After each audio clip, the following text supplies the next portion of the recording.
Yo, what's going on, guys? It's Houston Sports Talk back into the video today, and today we're going to be previewing the Houston Rockets regular season game number 41. The Rockets play their 41st game tonight, which will also be the halfway point for this Rockets team this season, which I think is, when I go over if a potential win tonight, the Rockets would have 28 wins and would be 13 wins away from having the same win number they had last season with only with another half of the season left. So the Rockets, if a win tonight, would only need to go 13-28 in the remainder of 41 games, they would only have to go 14-27 in the remainder games after that to have a better record than they did last year. I'm not predicting the Rockets go 14-27 in the final 41 games.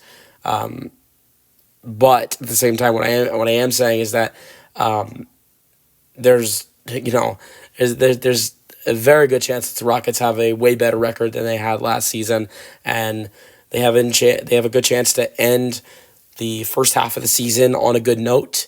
And tonight, that will be in Portland for the final and third game of a 3-game road trip, West Coast road trip that started in Denver, then the other night in Sacramento, win in Denver, great win in Denver, lost in Sacramento, and then tonight in Portland. And I will say, it was without Fred VanVleet, which I think is a big part of this team. Yes, the Rockets are 2-0 this year when Fred VanVleet doesn't play, but those are against, if you ask me, two bad teams. The Wizards and the Clippers without James Harden. The Clippers with James Harden are a terrific team. Absolute great team. And even better with Kawhi. But we beat them when we had no Fred VanVleet and they didn't have Harden or Kawhi. I'm not trying to make excuses for the Clippers. I'm just saying that's a little bit easier win for the Rockets without Fred VanVleet. And I think the other night against the Kings, going up against a healthy Kings, was really the first challenge this Rockets team has had this year with no Fred VanVleet. Like, the Wizards and the Clippers without Harden and Kawhi, those aren't huge challenges to have without Fred. But to go up against a fully healthy Kings team on the road in a big primetime stage on TNT without Fred VanVleet, that is big. And the team played well, I thought. Put up 127 points, fought back in the game numerous times to come back from a big double-digit lead without their leader in Fred. So I thought it was a great performance, even though it was a loss. To play like that without Fred. But good thing Fred will be back tonight for the Rockets. But this could be a loss. Amen Thompson, who was terrific the other night, is a game-time decision with a calf injury. Jock Landale is a game-time decision. He's been dealing with some personal issues. Has not been available the last 2 games. And the Jabari Smith Jr., of course, is out. But Tari's back, which is huge. And he had a good game against Portland this year earlier in the season during a 2-game homestand against them.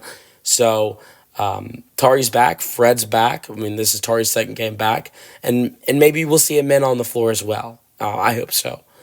But I'm excited. What does the starting lineup look like? I honestly don't know what the starting lineup will look like if there's no Amen Thompson.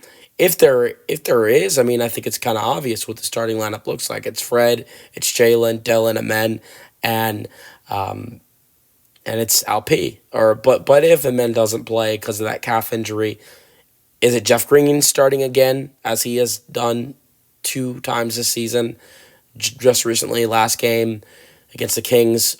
Or is it potentially Tari Eason? But I don't think the Rockets want to ruin the spark he brings off the bench. So I'm guessing that it would probably be Jeff Green starting if there is no Amen Thompson tonight. But let's all hope that there is. Let's go to the Blazers injuries real quick. DeAndre Ayton is a game-time decision tonight alongside Jeremy Grant and Deni Avdija.